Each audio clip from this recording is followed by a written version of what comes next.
ఎవ్వడికి అనుమానం అవసరం లేదు. విశాఖ స్టీల్ ప్లాంట్ ప్రైవేటైజేషన్ కాకుండా ఆపడానికి మా ప్రయత్నం చేస్తామని స్పష్టంగా చెప్తున్నాను అధ్యక్ష. పవన్ కళ్యాణ్ గారు కూడా దీని మీద మాట్లాడితే బాగుంటుంది, రాష్ట్ర ప్రజలకి ఓ భరోసా వస్తుంది. సార్ థ్యాంక్ యూ అధ్యక్ష. ముఖ్యంగా విశాఖ స్టీల్ ప్లాంట్కి సంబంధించి అధ్యక్ష, ఇది ఒక పార్టీకి సంబంధించో లేదంటే కొద్దిమంది ఒక ప్రాంతానికి సంబంధించి మొత్తం రాష్ట్రానికి సంబంధించింది. చాలాసార్లు పదే పదే నేను అనేక సందర్భాల్లో కూడా చెప్పాను అధ్యక్ష. ఇది చాలా భావోద్వేగంతో చాలా త్యాగాల మధ్య నడుమున వచ్చిన స్టీల్ ప్లాంట్ అధ్యక్ష. ఇది గతంలో కూడా గత వైసీపీ పాలనలో కూడా అది ప్రైవేటీకరణ జరగబోతోంది. ఆ రోజున మన మన మంత్రి గారు చెప్తున్నాడు, అచ్చెన్నాయుడు గారు చెప్తున్నాడు, ఎందుకు ఆ రోజు ధర్నా చేశారు, వీళ్ళందరూ ఎందుకు వచ్చారంటే దానికి ఆ సమయంలో జరిగింది ఏంటంటే కొంతమంది కార్మిక సంఘాల నాయకులు కూడా ఎయిర్పోర్ట్కి వెళ్ళి అప్పుడు ముఖ్యమంత్రి గారు చెప్పిన మాటలు ఏంటంటే మేము దీన్ని కొంత భూమిని అమ్మేస్తాం మీకు ఇస్తామని చెప్తే అది నిర్వీర్యం చేయడానికి వాళ్ళు ప్రయత్నం చేస్తే మేమందరం అడ్డుకున్నాం అధ్యక్ష, మా అందరితో సహా. ఇది మొన్న కూడా కార్మిక సంఘాల నాయకులతో కూర్చున్నప్పుడు ఇదే నివేదిక ఇదే అభ్యర్థన ఇచ్చారు. ఇది ప్రైవేటీకరణ చేయకూడదంటే మీరు ఎంత కమిటెడ్గా ఉన్నారో మేము అంతే కమిటెడ్గా ఉన్నాం. 2021 ఫిబ్రవరిలో మేము అమిత్ షా గారిని కలిసాం అధ్యక్ష, హోంమంత్రి అమిత్ షా గారిని కలిసి వారికి నేను ఇచ్చింది కూడా ఏంటంటే ఇది మాకు చాలా భావోద్వేగాలతో కూడింది, చాలా త్యాగాలతో కూడింది, దయచేసి దీన్ని ఎట్టి పరిస్థితుల్లో ప్రైవేటీకరణ చేయకండి అని చెప్పాం అధ్యక్ష. అలాగే మీరు గతంలో కూడా 2019-14 ఆ సమయంలో డ్రెడ్జింగ్ కార్పొరేషన్ ఆఫ్ ఇండియాను కూడా దాన్ని ప్రైవేటీకరణ చేస్తామంటే మేమే ముందుండి దాన్ని ఆప్ చేసాం అధ్యక్ష. ఇది మేమేమనుకుంటే పబ్లిక్ సెక్టార్ యూనిట్స్ లాభసాటిగా ఉన్నాయి, లాభాల దిశగా నడుస్తున్నాయి, కొద్దిపాటి నష్టాల దిశగా నడుస్తున్నాయి, వాటిని ముందుకు తీసుకెళ్ళాలి, ప్రభుత్వాలు PSUs నడవాలనేది మా ఆకాంక్ష మా అందరినీ. When it comes to Vizag steel plant, we are extremely committed not to privatize. ఇది మా అందరి కమిట్మెంట్ అధ్యక్ష. అలాగే దీనికి ఇందాక మంత్రి గారు చెప్తున్నట్టుగా దీన్ని రన్ చేసే ఇష్యూస్లో చాలా లోపాలు ఉన్నాయి అధ్యక్ష. దాన్ని స్కిల్ని ఎన్హాన్స్ చేసుకోవాలి, దాన్ని కొంత పెట్టుబడి కావాలి, దానికి కొంత క్యాప్టివ్ మైండ్స్ కావాలి, లాట్ ఆఫ్ ఛాలెంజెస్ ఉన్నాయి. ప్రతిసారి నేను కార్మిక సంఘాలతో కూడా ప్రత్యేకించి ఈ మధ్యన ఒక 4 రోజుల క్రితం కూడా మాట్లాడడం జరిగింది అధ్యక్ష. వాళ్ళు కూర్చోబెట్టి దానికి సంబంధించి మీరు ఒక సమగ్రమైన ఒక కార్యాచరణ ఇవ్వండి మాకు, మీరు వస్తే నేను కేంద్ర ప్రభుత్వం నేను ప్రత్యేకించి నేను కూడా నాకు సంబంధించి నేను కూడా తీసుకెళ్తాను తెలియజేస్తున్నాను అధ్యక్ష. So we are extremely committed not to private this. I hope you're all satisfied. Okay LOP గారు కూర్చో. అధ్యక్ష, ఇది చాలా సెంటిమెంట్తో కూడుకున్న అంశం అధ్యక్ష. విశాఖ స్టీల్ ప్లాంట్ ఇది ఇందాక వాళ్ళు చెప్పినట్టు ఇది ఒక పార్టీకో లేదా ఒక వ్యక్తికో ఒక సంస్థకో సంబంధించింది కాదు అధ్యక్ష. ఇది విశాఖ హక్కు, ఆంధ్రుల హక్కు, ఉమ్మడి రాష్ట్రంలో ఉన్న ఆంధ్రుల తాలూకు హక్కు అధ్యక్ష. 32 మంది ప్రాణత్యాగాలతో అయింది. ఇందాక మంత్రులు మాట్లాడుతున్నప్పుడు 1-2 విషయాన్ని వాళ్ళు చెప్పడం జరిగింది. భూములు అమ్మేస్తున్నారు అప్పుడు ముఖ్యమంత్రి గారు తీసేద్దారు. దానికి కావాల్సిన నిధులు సేకరించుకోవడానికి ఆ రోజు చెప్తున్న ప్రయత్నాలు అధ్యక్ష. ఈ 6 నెలల కాలంలో విశాఖ స్టీల్ ప్లాంట్ భూముల్ని 2 దఫాలుగా ఉన్న కొన్ని పీసుల్ని ఇప్పటికే ఆప్షన్లోకి నోటిఫికేషన్ ఇచ్చిన సందర్భాన్ని కూడా ఒకసారి గుర్తు చేస్తాను అధ్యక్ష. దాన్ని మేము వ్యతిరేకించమా? ఇది కాదు, ఇది డే టు డే యాక్టివిటీలో భాగం అధ్యక్ష. అది ఆ సందర్భంలో మాట్లాడిన దాన్ని రాజకీయాల్లో కూర్చోపించడం కరెక్ట్ కాదు అధ్యక్ష. ఏమైనప్పటికీ కూడా ఇది పూర్తిగా కూడా దీన్ని ప్రైవేటైజ్ చేయకుండా ఉంచాలి అధ్యక్ష. ఆ రోజు స్వయాన ప్రధానమంత్రి గారు విశాఖపట్నం సభకు వచ్చినప్పుడు సాక్షాత్తు ఆనాటి ముఖ్యమంత్రి జగన్మోహన్ రెడ్డి గారు మొత్తం సభా సాక్షిగా లక్షలాది మంది ప్రజలు ఉంటుండగా ఆ రోజు విశాఖపట్నం స్టీల్ ప్లాంట్ ప్రైవేటీకరణ చేయడానికి వీలు లేదు, మేము అర్థిస్తున్నాము, ఇది మా తాలూకా ఇది మా సెంటిమెంట్ అని చెప్పి ఆ రోజు ముఖ్యమంత్రి గారి సందర్భాలు కూడా ఒకసారి జ్ఞాపకం చేస్తాను అధ్యక్ష. ఎందుకంటే ఇది అన్ని పార్టీల తాలూకు కమిట్మెంట్ వాళ్ళు తప్ప ఇది ఏ ఒక్కరితోనో అవుతుందో అనుకుంటే మాత్రం పొరపాటు అధ్యక్ష. ఏదైతే రాష్ట్రంలో దేశంలో ఉన్న మిగతా రాష్ట్రాల్లో జరుగుతున్న అంశాలు ఉన్నాయో ఆ ప్రకారమే దీన్ని కూడా అందరం సమస్యగా దీన్ని కాపాడుకోవడం బాధిస్తుంది. పూర్తిగా మా తరఫున మా పార్టీ తరఫున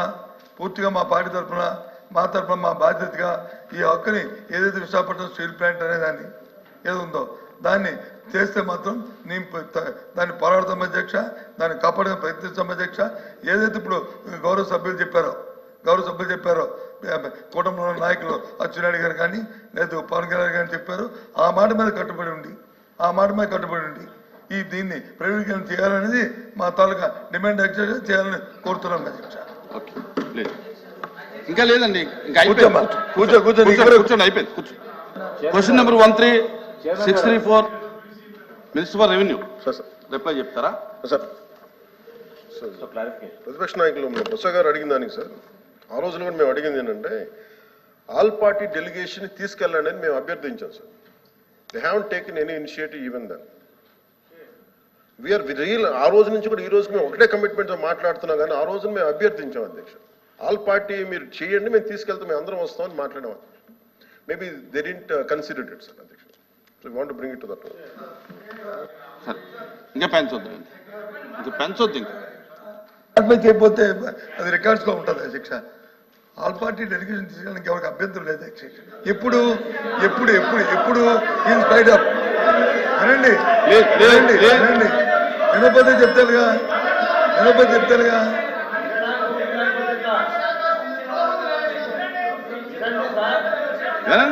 వినండి దయచేసి వినండి. రామారావు గారు వినండి. వినటానికి అభ్యంతరం ఏముంది? ఆ రోజున్న ప్రభుత్వానికి ఆపే శక్తి లేకపోయినప్పుడు ఆల్ పార్టీ డెలిగేషన్ రావాలని మాకు ఆ శక్తి ఉంది, అది ఉంది కాబట్టి ఎందుకు ఆపగలుగుతాం? ఇవాళ దయచేసి అది చేయమని చెప్పి రిక్వెస్ట్ చేస్తున్నాను. కూర్చోండి సార్, అచ్చెన్నాయుడు గారికి పెంచకండి. కూర్చోమ్మా.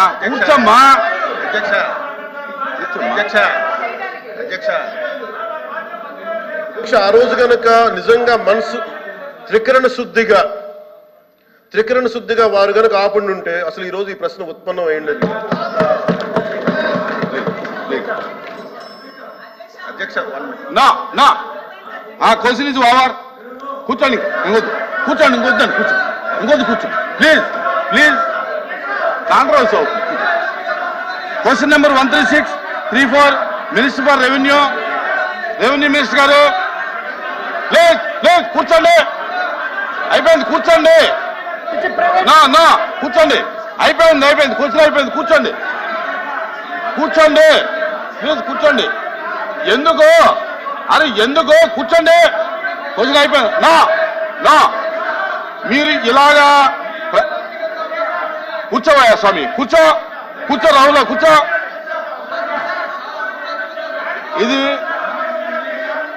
ఇది బ్యాడ్ ప్రాక్టీస్. ఇది బ్యాడ్ ప్రాక్టీస్.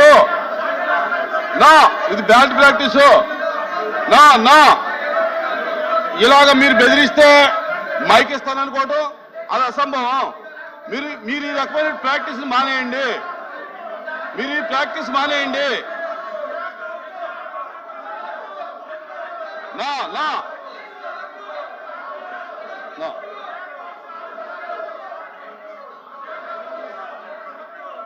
ఎవరు లేదు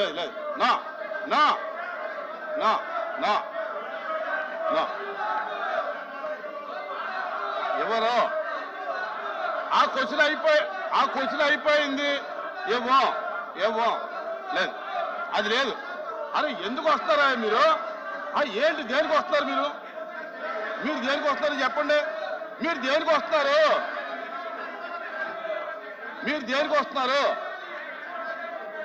సార్ కూర్చోండి. మినిస్టర్ గారు కూర్చోండి. ఒక్కళ్ళు చెప్పండి ఎందుకు వస్తున్నారు? మీరు ఇనమ్మా ఏనండి. మీరు ఎందుకు వస్తారు ఇక్కడికి? మీరు ఎందుకు వచ్చారు చెప్పండి. ఏంటది? కూర్చోండి.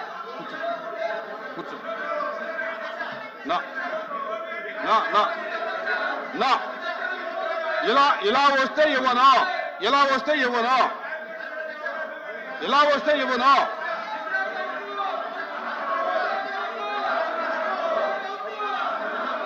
ఇలా వస్తే ఇవ్వను, మైక్ ఇవ్వను. ఇలా వస్తే ఇలాగ మీరు ఈ ప్రాక్టీస్ ఇటువంటి ప్రాక్టీస్ చేస్తే నేను ఒప్పుకోను. నా నా నా కూర్చోండి, దయచేసి కూర్చోండి, ప్లీజ్ కూర్చోండి, ప్లీజ్ కూర్చోండి. నా నా నా ఇవ్వను. ఇలా మీరు ఈ రకమైన ప్రాక్టీస్ చేస్తే ఇవ్వను, నా ఇవ్వను. No. The house is adjourned for 5 minutes.